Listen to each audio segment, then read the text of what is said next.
Hello class, कैसे हैं आप सब लोग। मैं पंकज आपका स्वागत करता हूं मेरे यूट्यूब चैनल अभ्यास क्लासेस में। तो दोस्तों, हमारी सीरीज़ शुरू हो रखी है उत्तराखंड का नवीन इतिहास डॉक्टर यशवंत कड़ौच की बुक से। तो उसी से हम आगे के बारे में बात करेंगे। आज हमारी जो सीरीज़ का पार्ट 3 है, तो हम इसमें जब बात कर रहे हैं तो इससे पहले की चीज़ें हमें पता होनी चाहिए। आज हम बात करेंगे हर्ष के बारे में, लेकिन हर्ष से पहले क्या क्या था।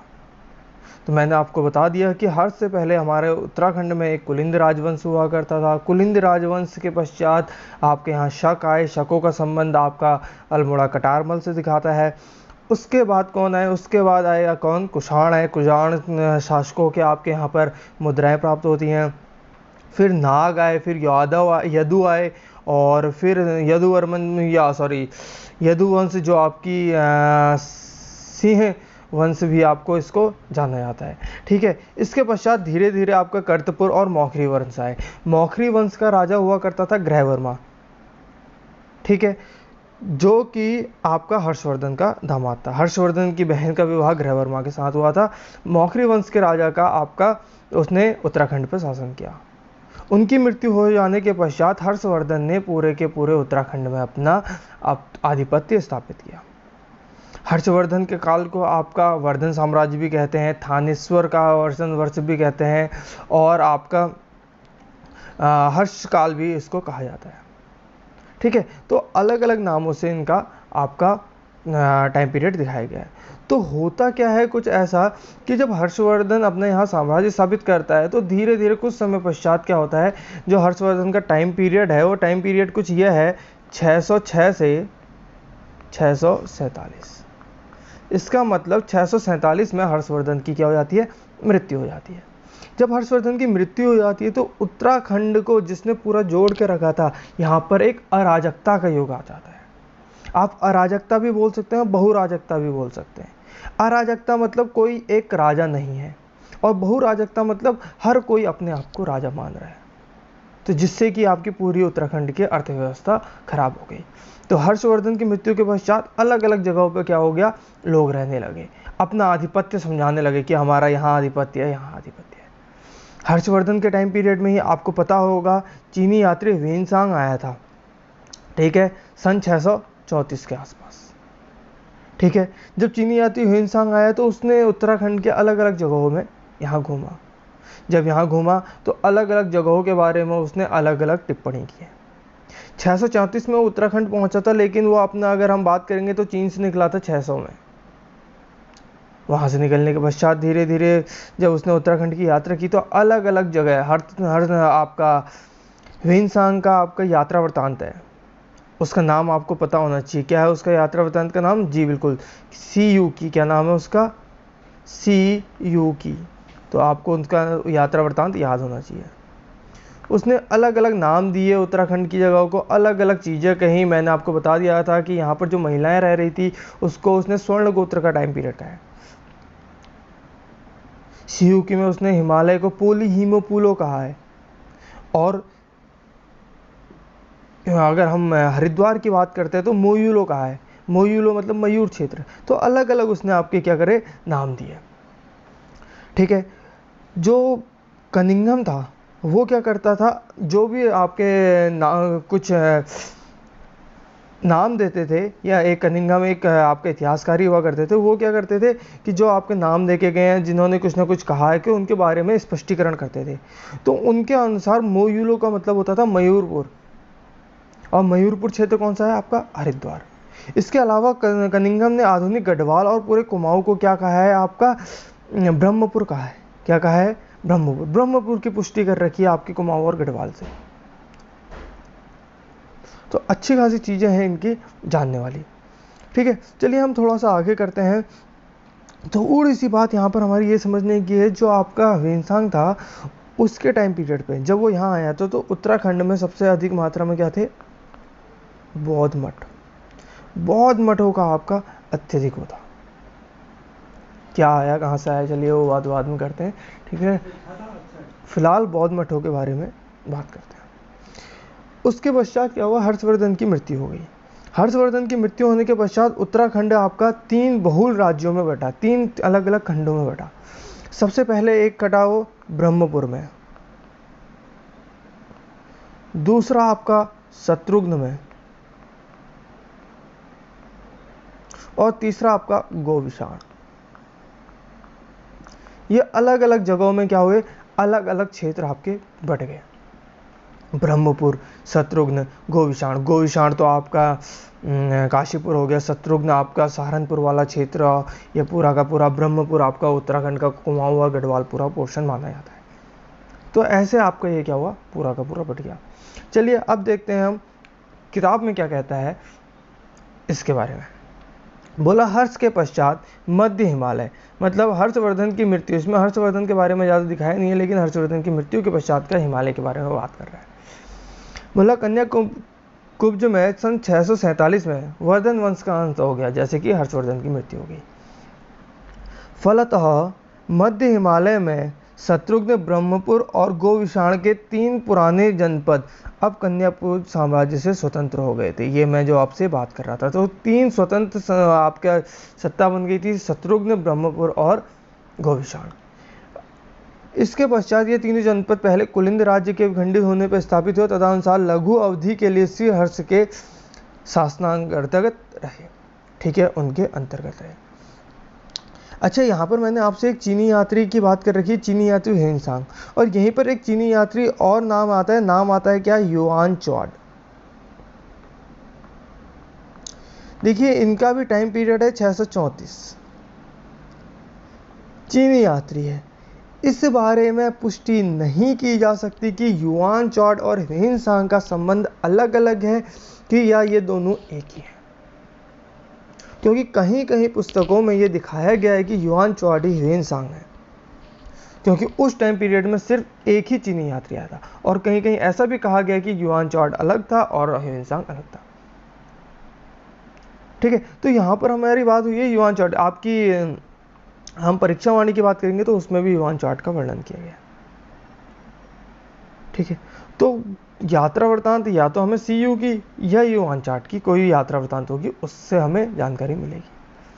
चलिए देखते हैं इसके अंतर्गत क्या हुआ। इसके अंतर्गत जो राज्य बने, शत्रुघ्न राज्य के बारे में हम बात करते हैं। शत्रुघ्न राज्य को युआन चौड, या मैं आपसे बात करूंगा सीधे के सीधे ह्वेनसांग की, उसने कुछ नाम दिया। बोला युआन चौड ने कहा सुलू किन्ना। युआन चौड ने शत्रुघ्न राज्य को क्या कहा, सुलू किन्ना नाम दिया। बोला इसकी पूर्वी सीमा पर गंगा बहती थी। युआन चौड के अनुसार जो आपका शत्रुघ्न राज्य है, इसकी पूर्वी सीमा पर क्या है, गंगा बहती है। उत्तर में ऊंचे पर्वत अवस्थित है, यमुना इसके मध्य से होकर बहती है। अब हम उत्तराखंड का मैप देखेंगे तो इसी हिसाब से हम इसको क्या कर सकते हैं, व्यवस्थित कर सकते हैं कि कौन सा क्षेत्र ये रहा होगा। तो अनुमान के अनुसार जो आपका ये है, ये वाला क्षेत्र क्या रहा है, सिरमौर गढ़वाल राज्य का क्षेत्र रहा है। अंबाला, सहारनपुर, सिरमौर हिमाचल प्रदेश, वो वाला क्षेत्र रहा है। ठीक है, इस राज्य ने अपनी राजधानी शत्रुघ्न की एकता उसके गांव सुध गांव से की। तो गांव का नाम क्या आ गया, सुध गांव। ठीक है, इसके अलावा इससे कोई खास जानकारी हमें प्राप्त नहीं हुई। ठीक है, फिर आते हैं हम पौरव वंश के बारे में। तो पौरव जो आपका यहाँ पर एक राज्य हुआ करता था, उसके बारे में थोड़ी बहुत जानकारी लेते हैं, फिर हम अपनी बातें करते रहेंगे। ठीक है, तो बोलते हैं जो पौरव वंश हुआ था, ये कहाँ पर राज करता था, आपका ब्रह्मपुर में। ठीक है, कहीं कहीं किताबों में इसको कौरव भी दिखाया गया है। क्या दिखाया गया है, कौरव। तो ये कौरव नहीं है, ये क्या है, पौरव है। ठीक है, तो पौरव का संबंध आपका किससे है, ब्रह्मपुर राज्य से। ब्रह्मपुर राज्य को नाम दिया है पोलो किन मोपुलो। ठीक है, बोला तीनों राज्यों में सर्वाधिक विस्तार वाला यह राज्य था। बिल्कुल ब्रह्मपुर, जैसे अगर हम बात कर सकते हैं उत्तराखंड में, तो ब्रह्मपुर अपने आप में एक अलग ही शक्ति थी। तो इसका विस्तार बोल रहा है सबसे ज़्यादा था, और जो इसका विस्तार था बोला है यह गंगा से पूर्वी में करनाली नदी तक यह विस्तृत थी। ठीक है, 7वीं सदी में इस राज्य की यात्रा करने वाले चीनी यात्री के अनुसार, देखिए 7वीं सदी में ह्वेनसांग ने यात्रा की थी, युआन चौड भी नाम आ रहा है, आप ध्यान दीजिएगा, इस बात को मैं बार बार बोल रहा हूँ। उसने इसको क्या कहा, यहाँ सुवर्ण गोत्र कहा। ठीक है,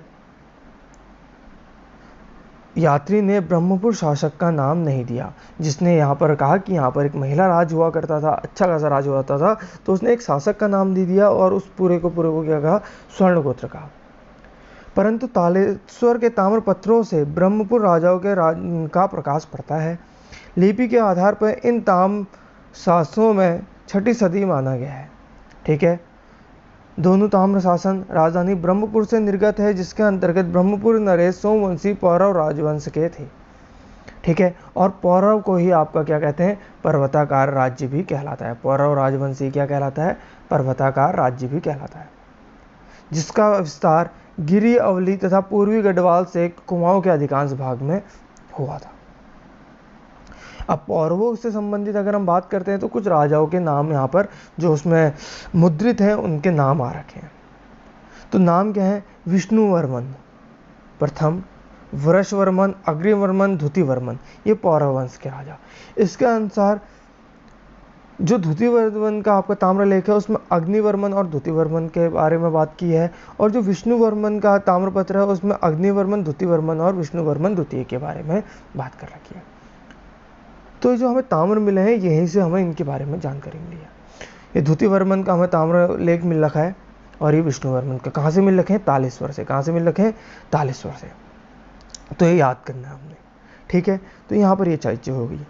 इसके अलावा मुद्रा लेखों के द्विजवर्मन के पाठ में पूर्ण संदेह है, परंतु दोनों ताम्र शासकों में यदि कूटज न माना जाए तो अग्निवर्मन का पुत्र स्पष्ट द्युतिवर्मन पढ़े जाने के कारण द्विजवर्मन के स्थान पर द्युतिवर्मन का पाठ शुद्ध माना जाता है। यहाँ पर यह कहा गया है कि अग्निवर्मन का जो पुत्र था वो कौन था, द्युतिवर्मन, लेकिन कहीं कहीं पर द्युतिवर्मन ना लिखा है, द्विजवर्मन इसका नाम लिखा है। तो ये कहते हैं कि हो सकता है त्रुटिवश ये द्विजवर्मन ना होकर द्युतिवर्मन था और त्रुटिवश आपका इसको द्विजवर्मन पढ़ा गया हो। ठीक है, इससे प्रतीत होता है कि द्युतिवर्मन के ने राज्य संवत 5 से पूर्व भी कोई ताम्रपत्र निर्मित किया था। इस प्रकार राजमुद्रा सहित इन ताम्रपत्रों में 5 पौरव राज्यों के नाम मिलते हैं, राजाओं के नाम मिलते हैं। पौरव राजाओं के नाम क्या है, विष्णुवर्मन, वृषवर्मन, अग्निवर्मन, द्युतिवर्मन, विष्णुवर्मन द्वितीय। इन राजाओं के बारे में मिलती है जानकारी। तो कभी आपसे पूछ देगा कि ये कौन से राजा थे, तो ये कौन थे, आपके पौरव राजा। ध्यान दीजिएगा, जो आपका यादव वंश था उसमें भी आपके वंशज वो थे सेनवर्मन करके, लेकिन उनका संबंध पौरवों से संबंध नहीं था। वो यदु थे, राजकुमारी ईश्वरा वाले, लाखामंडल अभिलेख वाले। अब पौरव वंश के बारे में अगर जानकारी लेते हैं तो इनका शासनकाल था 580 से 680 के मध्य का इनका शासनकाल दिखाते हैं, मतलब 7वीं सदी तक इनका कार्यकाल था। इनके कुल देवता वीरणेश्वर स्वामी बताए गए हैं। कौन से बताए गए हैं, वीरणेश्वर। अगर कभी पेपर में आ सकता है, ये क्वेश्चन पेपर में आएगा, इसे इंपॉर्टेंट कर लीजिए, आज नहीं तो कल ये पेपर में दिखेगा कि पौरव राजवंश के कुल देवता का कौन थे, तो वीरणेश्वर स्वामी थे, जिनकी एकता चौथान पट्टी में स्थित विनोधारा के तटवर्ती वर्तमान विंसर से सिद्ध होती है। तो विंसर कहाँ पर है आपका, यहाँ पर यह क्वेश्चन आ जाता है, और विंसर आपका कहाँ पर है, अल्मोड़ा। और विघ्नेश्वर मंदिर भी आपका कहाँ पर है, अल्मोड़ा, इसे याद कर लीजिएगा। ठीक है, अनंत मूर्ति वीरणेश्वर स्वामीनाथ का आशय नागों के ईश्वर शिव से है। तो वीरणेश्वर का मतलब क्या है, आपका शिव से इसको माना गया है। इसके अनंत रूप कहे गए हैं। बाकी इसमें आधी चीज से ज़्यादा चीज़ें जो हमारे काम की नहीं है वो चीज़ें लिखी हैं, कुछ काम की चीज़ें लिखी है। ये प्रभु वीरुधारा के शीर्ष पर निवास करते हैं, इसलिए इसे वीणेश्वर कहा गया है। संपूर्ण विद्याओं के आचार्य हैं, इसलिए इन्हें क्या कहा गया है, स्वामीनाथ कहा गया है। तो इनके नाम दे गए हैं, स्वामीनाथ, वीरणेश्वर, वीरणेश्वर, ये इनके नाम दे गए हैं। अगर हम बात करते हैं पौरव राजाओं की मुद्राओं के बारे में, तो पौरव राजाओं की परम श्वेता उनकी मुद्रा प्रधान के रूप में अंगीकृत नंदी लाछन से भी प्रकट होता है। बोले विंसर के आसपास ही पौरव राजधानी ब्रह्मपुर हुआ करती थी। तो मैंने आपको बताया कि ब्रह्मपुर का पूरा क्षेत्र जो आपको कहा गया है वो क्या गया है, गढ़वाल और आपका कुमाऊं का पूरा पोर्शन कहा गया। तो यही है पौरव राजवंश। अब बात करते हैं गोविषाण राज्य की। गोविषाण मतलब आधुनिक काशीपुर। इसके बारे में बात करते हैं। इसका राज्य विस्तार देखिए कहा है। कनिंगम ने इस राज्य में नैनीताल जनपद के तराई भाबर प्रदेश काशीपुर के अतिरिक्त रामपुर तथा पीलीभीत जनपद भी आते थे। तो हम उत्तराखंड के बारे में बात करेंगे तो काशीपुर क्षेत्र नहीं तो रामपुर और पीलीभीत क्षेत्र भी इसके अंतर्गत आएंगे। अगर इसका नदी के हिसाब से देखते हैं तो रामगंगा से लेकर पश्चिम में रामगंगा से लेकर पूर्व में शारदा जिसे घाघरा तक इसका विस्तार था। शारदा मतलब चंपावत, ठीक है, वो पूरा टनकपुर वाला पोर्शन वहां था। ब्रह्मपुर राज्य इसके उत्तर में अवस्थित था। अच्छा, इसके बारे में एक बात कही है कि गोविषाण की पहचान वर्तमान काशीपुर से 1 मील पूर्व स्थित उज्जैन ग्राम के पास पुराने दुर्ग से की गई है। तो यहाँ पर एक क्वेश्चन आ गया कि उज्जैन दुर्ग ग्राम कहाँ पर है। तो उज्जैन ग्राम कहाँ है आपका? काशीपुर में है। उसके पास में एक दुर्ग है, उसे क्या कहा गया है? ब्रह्मपुत्र कहा गया। इसके अलावा हम बात करते हैं सुवर्ण गोत्र की। तो सुवर्ण गोत्र कुछ नहीं है, ये आपका हर्षवर्धन के टाइम पीरियड को ही कहा गया है। छोटा सा आपका साम्राज्य की बात करते हैं जो हर्षवर्धन के अंतर्गत आता था। वैसे तो उसने पूरा का पूरा साम्राज्य को एक कर दिया था, लेकिन कुछ बातें इसकी भी बात कर रखी है। बोला ब्रह्मपुर राज्य के उत्तर में स्थित यह हर्षवर्धन साम्राज्य के से बाहर एक स्वतंत्र देश था। यह पूर्वी स्त्री राज्य भी कहलाता था। तो कौन सा कहलाता? पूर्वी स्त्री राज्य। मैंने सुवर्ण गोत्र की बात की तो स्त्री राज्य कहा था, तो वही स्त्री राज्य है। इसका उल्लेख व्रत संहिता में पश्चिम उत्तर दक्षिण दिशाव्रत देशों में हुआ है। कश्मीर के ललितादित्य मुक्तापीड़, याद कर लीजिएगा, कश्मीर के राजा ललितादित्य मुक्तापीड़ ऋषिकेश के मंदिरों को बनाने में इनका विशेष योगदान है। तथा जयापीड़ द्वारा विस्तृत स्त्री राज्य जीतने का उल्लेख मिलता है। विल्सन ने इनकी स्थिति को भोट में बतलाई है। विष्णु पुराण में भी इसके बारे में बात कर रखी है, ठीक है। तो ललितादित्य मुक्तापीड़ को आप जानेंगे तो आप इन्हें जानेंगे कि कश्मीर के राजा हुआ करते थे। इन्होंने आपके ऋषिकेश के अधिकतर मंदिर बनवाए, ठीक है। थोड़ा सा और बारे में बात करते हैं। कल्याण वर्मन के राज्य के बारे में बात करते हैं। ये छोटे छोटे आपके क्षेत्र थे जहां पर काम हो रहा था। उक्त जनपदों के अतिरिक्त इसी काल में संभवतः एक स्वतंत्र राज्य भी था जिसका ज्ञान पलेठी शिलालेखों से हुआ है। पलेठी के शिलालेखों में आपका कल्याण वर्मन राज्य के बारे में जानकारी मिलती है। इन शिलालेखों से ज्ञात होता है कि देवप्रयाग के आसपास गंगा के तटवर्ती प्रदेश में कल्याण वर्मन का राजवंश शासन कर रहा था। किसका राजवंश शासन कर रहा था? कल्याण वर्मन का। तो कहां से? पलेठी के शिलालेखों से प्राप्त हुआ कि देवप्रयाग के पास यह राजवंश काम कर रहा था और यह एक स्वतंत्र राजवंश था। इस वंश के बारे में जानकारी तो कुछ है नहीं, फिलहाल थोड़ी बहुत बातें आपकी इनके बारे में कर रखी है कि इसके कौमुदी महोत्सव जो होता है जायसवाल द्वारा, इसमें बताया गया है कि इसके 2 राजा के बारे में बात होती है, एक सुंदर वर्मन और कल्याण वर्मन। कहा जाता है कि कल्याण वर्मन कहीं ना कहीं मौखरी वंश से आपका संबंध रखता है, ग्रह वर्मा के बाद के वंश से संबंध रखता है। लेकिन अगर हम इतिहास की दृष्टि से जाएं, उत्तराखंड में ग्रह वर्मा के बाद हर्षवर्धन ने ही अपना शासन स्थापित किया था। अगर वहीं पलेठी के शिलालेखों से हम देखते हैं तो वहां से आपका कौन से मिलते हैं? नरपति, कल्याण वर्मन, करकरा वर्मन तथा कल्याण वर्मन के बारे में इनकी जानकारी प्राप्त होती है। तो यहाँ पर आपके कुछ राजाओं के बारे में जानकारी प्राप्त होती है जो खास आपके काम के नहीं है, लेकिन कभी आ सकता है कि कल्याण वर्मन राजवंश के बारे में जानकारी कहाँ से मिलती है? तो पलेठी से मिलती है, देवप्रयाग के पास, ठीक है। कुछ राजाओं के नाम आपने याद कर लेने हैं, सुंदर वर्मन, कल्याण वर्मन, आदित्य वर्मन, नरपति वर्मन आदि, ऐसे करके इनके नाम याद कर लीजिएगा। ज़्यादा कुछ खास इंपॉर्टेंट नहीं है। इसके बाद कुछ छोटे छोटे राज्य आपके देखिए, जिस भी क्षेत्र में रहते हैं वहाँ कहीं ना कहीं छोटे छोटे आपकी टुकड़ियाँ बन के रहती है। वैसे ही छोटे छोटे राज्यों ने भी अपना राज्य विस्तार करा। जैसे अगर राज्यों के राज्य विस्तार की बात करते हैं तो उत्तरी भाग में कत्यूरी राजाओं का राज्य, दक्षिण में मोरध्वज पांडुवाला ब्रह्मपुर राज्य तथा मध्य भाग में कनकवासियों का चांदपुर राज्य था। पश्चिम में सोनपाल का भिलंग राज्य भी इस टाइम पर रहा। परमार द्वारा प्रस्तुत यह सामग्री भी अपूर्ण होते हुए इस काल की राजनीतिक व्यवस्था किसी पूरक जानकारी से जोड़ते हैं। तो यहाँ पर ये कह रहा है कि हर किसी वंश ने अपने अलग अलग आपकी चीज़ें बताई हैं। तो स्पष्टीकरण नहीं है कि कहाँ से क्या चीज़ें हमें मिली हैं, कहाँ से क्या चीज़ें नहीं मिली हैं। जो काम की चीज़ है वो मैं आपको बता दे रहा हूँ कि कौन सी चीज़ें इंपॉर्टेंट है। बच्चे बोलते हैं कि बुक पढ़नी है, ये वाली बुक ले लेनी है, 10 बुकें ले लेनी है, कोई फ़ायदा नहीं है। उन बुकों का ही निचोड़ हम आपको पढ़ाते हैं। और भी चैनल हैं, उन चैनलों में भी आपको यही सारी चीज़ें पढ़ाई जाती है, निचोड़ पढ़ाया जाता है। तो आप जितने भी आपको चैनल मिलते हैं आप उनसे पढ़ाई कीजिए, बिल्कुल कीजिए, ठीक है, क्योंकि पढ़ाई ही करनी है फ़िलहाल जब तक आपको कोई एग्ज़ाम क्लियर नहीं होता। और कल मैं कहीं एक ग्रुप में देख रहा था कि पढ़ाई की कोई लिमिट नहीं होती, लक्ष्य मिलने के बाद भी पढ़ते रहिए, ठीक है। तो चलिए देखते हैं और देखते हैं।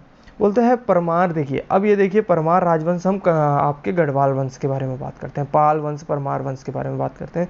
तो उन्होंने एक राजवंश को भूलवश कत्यूरी कहा दिया। वे कत्यूरी निश्चय ही कार्तिकेयपुर राजवंश से विदित होते हैं। अच्छा, अब यहाँ पर बोले कत्यूरी भूलवंश कहा और कार्तिकेयपुरी, तो कार्तिकेयपुरी राजवंश ही तो कत्यूरी राजवंश था, जो धीरे धीरे बाद में हमारा पूरा का पूरा कत्यूरी में परिवर्तित हुआ। स्टार्टिंग में कार्तिकेयपुरी चमोली, लेकिन धीरे धीरे कत्यूरी राजवंश में पड़ा, ठीक है। उसके अभिलेख भी मिले हैं, आपने पढ़े होंगे, पांडुकेश्वर अभिलेख और आपका बालेश्वर अभिलेख, बागेश्वर अभिलेख, वो सारी चीज़ें तो वही हैं, ठीक है, वहाँ से इनको मिलता है। चलिए आगे के बारे में देखते हैं। बोलिए, जो कार्तिकेयपुरी था इसका प्रारंभ में जोशीमठ के दक्षिण में अलकनंदा तंदुर में अवस्थित था। बिल्कुल चमोली वाले क्षेत्र में ये व्यवस्थित तो हो सकता है। बोलो उनकी राजधानी कहाँ हो सकती है? पांडुवाला रही होगी, जो कि आपका चमोली में है, ठीक है। परंतु कनक वंश का चांदपुर राज्य तथा सोन वंश का भिलंग राज्य इस काल के किसी भी प्रकार के अस्तित्व में नहीं थे। मतलब जब आपका कार्तिकेयपुरी राजवंश था तब ये अस्तित्व में नहीं थे। तो हो सकता है कहीं ना कहीं कुछ चीज़ें आपकी छूट गई हों, ठीक है। बाकी आपको इसमें पाल वंश के बारे में थोड़ी बहुत जानकारी देने के लिए बात शुरू हो गई है कि परमार वंशी कलकपाल ने चांदपुर गढ़ी में राजधानी बनाकर गढ़वाल राज्य की स्थापना करी। उसने वहां शासन कर रहे बद्रीनाथ के राजा भानु प्रताप उपनाम सोमपाल से राज्य प्राप्त किया था, ठीक है। अगर कभी आ जाए कि भानु प्रताप राजा था या सोमपाल राजा था, देखिए दोनों ऑप्शन नहीं आएंगे। अगर दोनों आते हैं तो आप उसमें ऑब्जेक्शन कर सकते हैं। एक ऑप्शन आएगा, या तो भानु प्रताप आएगा या सोमपाल आएगा। अधिकतर एग्जाम में भानु प्रताप आ रहा है तो आपको भानु प्रताप मानना है, ठीक है, क्योंकि आपकी वंशावली के अंतर्गत भी हमें वही चीजें मिलती हैं। तो ये जब आए तो उनका विक्रमी संवत 745 के आसपास, या अगर हम ईस्वी के बारे में बात करते तो 688 ईस्वी में कनकपाल ने अपनी राजधानी यहाँ पर स्थापित करी। हरिकृष्ण रतूड़ी द्वारा भी इस तिथि को स्वीकार किया गया है, अलग अलग आपकी हो गई हैं। लेकिन अगर हम एग्ज़ाम की दृष्टि से मानते हैं तो एग्ज़ाम की दृष्टि में हमें इसको क्या मानते हैं? 888। जो पाल वंश स्थापित हुआ वो कब हुआ? 888 ईस्वी में। हम एग्ज़ाम की दृष्टि से इसको ही मानेंगे, पेपर में यही आएगा, पेपर में क्वेश्चन यही पूछता है, ठीक है। तो हमें ये ध्यान रखना है, कब? 888 में। उसके अलावा और कुछ जानकारी आपका इसके बारे में नहीं देता है। बाकी पाल वंश के बारे में तो बहुत विस्तृत है, जिसके बारे में हम बाद में उसके पढ़ेंगे, ठीक है। इसके अलावा भोट अधिकार के एक अंतिरंजना, ठीक है। कन्याकुब्ज के सम्राट हर्षवर्धन के उपरांत अनेक सी चीज़ें ऐसी हुई, अलग अलग लोग आपका वो हुए। उसमें बोल रहा है कि भोट देश में न्यायिक राजवंश के एक प्रसिद्ध नरेश शोट बचन संगपो, ये नाम दे रखा है। कैसे नाम दे रखा है? आपका चीनी यात्री ने दे रखा है, तो हमारे तो बस का है नहीं, तो इनका कोई स्पष्टीकरण भी नहीं किया है कि कौन था वो। तो उन्होंने बस इतना कहा है कि जो उसने अपना राज्य किया था वो विदेशी राज्य था, कैलाश मानसरोवर के आसपास ब्रह्मपुर राज्य पर स्थित रहता था। चीनी लेखक मातवान लिन ने 13वीं सदी के आसपास, देखिए कितने टाइम बाद, तत्कालीन उत्तर भारत की राजनीतिक स्थिति पर एक रोचक विवरण प्रस्तुत किया। उनके अनुसार हर्ष के उत्तराधिकारी बने अल्लाओ नासौन या अरुणाचल या अर्जुन को ने टाड़ सम्राट के दूत में वान हुसैन से उसकी द्वितीय यात्रा के समय अच्छा व्यवहार नहीं किया था। फलस्वरूप दूत तिब्बत लौट गया था। जो दूत आया था वो आपका हर्षवर्धन के उत्तराधिकारी अर्जुन के साम्राज्य में आया था, तो उसके साथ अच्छा व्यवहार नहीं हुआ, वह तिब्बत आपको वापस लौट दिया। और इसके अलावा और कुछ ज़्यादा खास चीज़ें इसमें कह नहीं रहा है, बोला है ल्हासा के अधीन हो गया। राहुल के अनुसार, राहुल की चीज़ों को हमें पढ़ना चाहिए, राहुल संकृतायन, इनकी चीज़ें अधिकतर एग्जाम में पूछती है। राहुल के अनुसार तिब्बती शासन का अर्थ यह नहीं समझना चाहिए कि यहाँ पर वहाँ के सम्राटों ने सीधे अपना शासन स्थापित किया होगा। नेपाल की भांति यहाँ भी स्थानीय राजा रहा होगा और तिब्बत की अधीनता स्वीकार की होगी। मतलब तिब्बत सीधे नहीं आया होगा, धीरे धीरे यहाँ पर अपना शासन स्थापित किया होगा। ठीक है, बाकी और कोई आपका उत्तराखंड से संबंधित इसमें बात नहीं कर रखा है। फिलहाल एक बात वही है इसमें यशोवर्मन और ललितादित्य के आक्रमण की, ये इंपॉर्टेंट बनेगी, ये पेपर में आ सकता है क्वेश्चन। ठीक है, इसको देखते हैं क्या है। कुछ इतिहासकार गढ़वाल कुमाऊं के कन्याकुब्ज के प्रतापी शासक कौन, यशोवर्मन, यशोवर्मन के बारे में बात कर रहा है, तथा उसका जो युद्ध हुआ था ललितादित्य मुक्तापीड़। ललितादित्य मुक्तापीड़ कौन, आपके कहाँ के, जम्मू कश्मीर के राजा, उनके युद्ध के बारे में ये बात कर रहा है। क्या बातें कर रहा है देखते हैं। बोल रहा मैं मंदर पर्वत में विजित का उल्लेख है, 2 अधा औकाड के यात्रा के विवरण इसमें प्रस्तुत किया गया। बोल रहा है मुक्तापीड़ ने मध्य देश के शासक यशोवर्मन से मिलकर उन 5 घाटों को रोक दिया था जिनसे भोट आक्रमण होते थे। ठीक है, इसके अलावा कुछ बात इनमें कही नहीं है कि इनके बीच क्या हुआ है क्या नहीं हुआ है। ठीक है, फिलहाल हमारे बात ये है कि हिमालय की तलहटी के स्थित शत्रुघ्न तथा गोविंशार तक तो विजय करना असंभव था। किसका, कन्याकुब्ज के उस शक्तिशाली शासक, क्या नाम था उनका, ठीक है, कन्याकुब्ज का आपको याद करना है। ठीक है, परंतु शीघ्र उसने कश्मीर नए ललितादित्य के हाथों में आ गए होंगे। ठीक है, तो यहाँ पर हमने ये बात याद करनी है। ठीक है, उसके अलावा हमसे देखिए थोड़ी बहुत बातें ये कह रहा है कि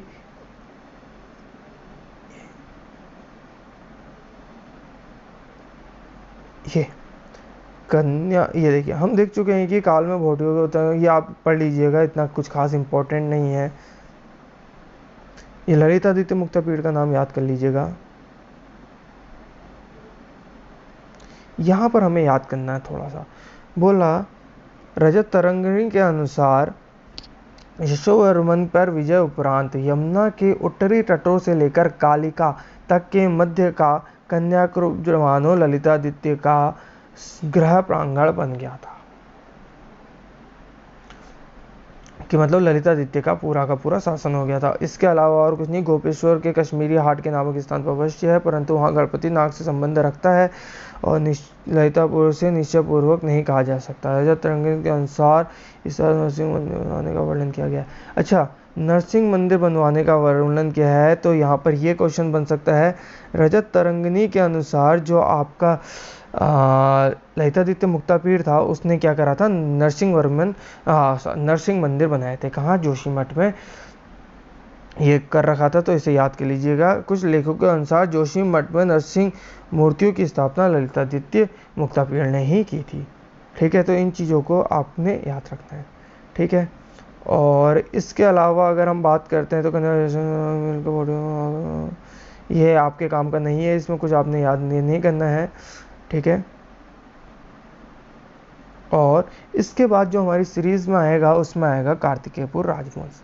ठीक है, कार्तिकेयपुर राजवंश के बारे में हम बाद में बात करेंगे, लेकिन अभी हम थोड़ा सा बात और करेंगे जो हमारी चीज़ें आपकी छूट गई हैं। कुछ चीज़ें ऐसी हैं जिनके बारे में हमारे इसमें बात नहीं की गई है।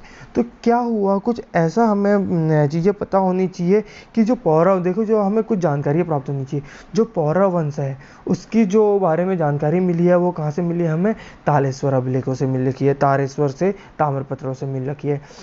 इसके अलावा जो तावलेश्वर के ताम्रपत्र हैं वो क्या है, अष्ट धातु के अभिलेख मिले हैं। किसके मिले हैं, अष्ट धातु के अभिलेख मिले हैं। कभी कोई आपसे पूछ दे कि तालेश्वर अभिलेखों की खोज कब हुई है, तो तालेश्वर अभिलेखों की खोज कब हुई है, सन 1915 में। किसने की है इसके बारे में नहीं है, लेकिन किस राजा के बारे में जानकारी मिलती है, तो धुतिवर्मन अग्निवर्मन, जो मैंने आपको इनके राजाओं के नाम बता दिए हैं। इसके अतिरिक्त अगर मैं थोड़ी बहुत और बातें करूं तो आपका पौरव राजवंश की राजधानी कहाँ हुई करती थी, ब्रह्मपुर हुई करती थी। पौरव वंश का प्रथम शासक के बारे में भी मैं आपसे बात कर चुका हूँ, कौन हुआ करता था, विष्णुवर्मन हुआ करता था। पौरव साम्राज्य में जो वहाँ पर लोग रहते थे, निवास करते थे, उस जगह को क्या कहा जाता था, कोट। आजकल कोट किसको कहा जाता है, मंदिरों को, ठीक है, कोट मेला लगता है, ठीक है, तो उस टाइम पर कोट का मतलब क्या होता था, आपके निवास स्थल हुआ करता था। इसके अलावा राजा के भोजनालय की व्यवस्था कौन करता था, सुपकारपति नामक अधिकारी करता था। देखो, राजा के भोजन की व्यवस्था करने वाला बंदा कौन हुआ करता था, सुपकारपति। ये राजा के भोजन की व्यवस्था करता था, ठीक है। तो यहाँ पर काम की चीज क्या आ गई, राजा के भोजन की व्यवस्था कौन करता था, सुपकारपति। ये किससे बात कर रहा हूँ मैं, पौरव वंश से संबंधित बात कर रहा हूँ, कार्तिकेयपुरी वंश से संबंधित नहीं कर रहा हूँ। अच्छा, कभी आ जाए कि पौरव वंश में सेना का प्रमुख कौन का होता था, तो वही बलाध्यक्ष। कौन होता था, बलाध्यक्ष। ये इसका सेना का प्रमुख हुआ करता था। इसके अतिरिक्त भूमि का कर वसूलने वाले को क्या कहा जाता था, भागिक। क्या कहा जाता था, भागिक कहा जाता था। अच्छा, पौरव साम्राज्य में जब पौरव वंश चलता था उस टाइम पर दो प्रकार की भूमि हुआ करती थी। एक केदार भूमि हुआ करती थी और एक सरी भूमि हुआ करती थी, ठीक है। कहीं कहीं पर इसको सारी दिखाया गया है। तो केदार भूमि और सरी भूमि, केदार भूमि क्या होती थी, जो सिंचित भूमि होती थी, जिसमें सिंचाई की जाती थी, उसे क्या कहा जाता था, केदार भूमि। और सारी, मैं लिख देता हूँ, दो प्रकार की भूमियाँ हुआ करती थी आपकी, कौन सी, केदार और सारी। केदार भूमि हुआ करती थी सिंचित और सारी हुआ करती थी असिंचित भूमि। भूमि की नापझोंक कैसे होती थी, द्रववर्ण्यम से, खारी पवन और आपकी विधियां प्रचलित थी, ठीक है। और कुछ नहीं है, कुछ एक दो चीज़ें इसके बारे में यह है कि आपका राज्य कर वसूला जाता था। देखिए, ये चीज़ें तो आपके चंद्रवंश और आपका कार्तिकेय वंश में भी आई है कि 1/6 उपज का 1/6वां भाग आपका क्या किया जाता था, कर के रूप में लिया जाता था, ठीक है। कहीं कहीं बोल रहे हैं कि 1/6 भाग लिया जाता था, और कुछ लोगों का कहना है कि पौरव वंश हर्षवर्धन के पश्चात अपना अधिक विस्तार कर पाया, लेकिन कुछ खास विस्तार तो नहीं, लेकिन हाँ, ब्रह्मपुर साम्राज्य के अंदर ये रहता था, ठीक है। इसका वर्णन ह्वेनसांग ने आपका कर दिया है। इसके अलावा अगर मैं थोड़ी सी और बात करता हूँ तो यहाँ पर एक उपाधियों की बात करते हैं कि पौरव राजवंश के लोग उपाधियाँ धारण करते थे, और वो उपाधियाँ हुई करती थी परम भट्टारक की। किसकी उपाधि हुआ करती थी, परम भट्टारक, महाराजाधिराज। मैं लिख दे रहा हूँ, परम भट्टारक, ठीक है। परम भट्टारक महाराजाधिराज की उपाधि प्राप्त करते थे, लेकिन ऐसा नहीं कह सकते कि पौरव वंश, कार्तिकेयपुरी के लोग भी आपके ये उपाधियां प्रारंभ करते, अपना उपाधियां ग्रहण करते थे। तो इस बारे में नहीं कह सकते कि कौन सा साम्राज्य को स्पष्टीकरण किसने इसकी पहली उपाधि धारण की। हो सकता है इससे पहले भी ली गई हो और उसका लिखित साक्ष्य ना मिला हो, ठीक है। तो इतनी सी चीज़ें थी पौरव वंश से संबंधित जो आपने याद करनी है। बलाधिकारी को क्या कहा जाता, जो सेना का प्रमुख होता था उसे बलाध्यक्ष कहा जाता था। जो भूमि की नाप के जो उपयोग करता था उसे क्या कहा जाता था, नरा आपका भागिक कहा जाता था। इसके अलावा आपके यशोवर्मन, ललितादित्य मुक्तापीड़ का युद्ध के बारे में बता दिया कि भोट के राजाओं को इसने रोका था। उसके पश्चात यशोवर्मन पर ही विजय प्राप्त कर ली थी आपका ललितादित्य मुक्तापीड़ ने, और वहाँ आपका जोशीमठ का नरसिंह मंदिर का निर्माण किया गया था। तो बहुत सी चीज़ें हैं जिनके बारे में बात कर रखी है, ठीक है। पौरव वंश अच्छा खासा इंपॉर्टेंट रखता है। अगर इसकी जानकारी 1915 के आसपास में मिली है। और द्युतिवर्मन और आपके इनके जो राजाओं के बारे में अगर हम बात करते हैं तो द्युतिवर्मन और विष्णुवर्मन का नाम आता है। ठीक है, इसके अलावा 4-5 राजाओं के नाम मैंने आपको पहले भी बता चुका हूँ। आपको देखिए, अगर आपने पढ़नी हो तो आप प्लीज़ इसको देख लीजिएगा। पुस्तक है हिमालय की कहानी राहुल शंकराचार्य की, इसमें भी थोड़ा बहुत इन्होंने आपका कहा गया है। ठीक है, इसको देख लीजिएगा। और यहाँ पर काम की चीज़ कुछ ये है कि चांदपुर घड़ी के बारे में है। और ये वंशावली थोड़ा सा ध्यान ले लीजिएगा कि कौमुदी महोत्सव के अनुसार आपकी जो वंशावली आई है, सुंदरवर्मन, कल्याणवर्मन, नरपति, आदित्यवर्मन, ये किसकी वंशावली है? तो ये आपकी किसकी, पलेठी में जो कल्याण वंश का साम्राज्य हुआ करता था उसकी वंशावली है। ज़्यादा कुछ इसके बारे में है नहीं। स्थिर राज करता था। इतनी सी चीज़ें हैं, आप इतनी चीज़ों को पढ़िएगा। और कोई चीज़ हो तो आप मेरे को कमेंट बॉक्स में बिल्कुल मैसेज कीजिएगा। कोई कुछ पॉजिटिव भी हो, निगेटिव भी हो तो बिल्कुल मैसेज कीजिएगा, आप कमेंट कीजिएगा। बाकी आज की वीडियो में इतना ही। अगली वीडियो में देखते हैं थोड़ा सा आगे के बारे में। आगे हम बात करेंगे कार्तिकेयपुरी राजवंश के बारे में जानकारी लेंगे, उसमें उसी के बारे में देखेंगे। ठीक है, आज की वीडियो में इतना ही। Thank you so much. Have a nice day. जय हिंद।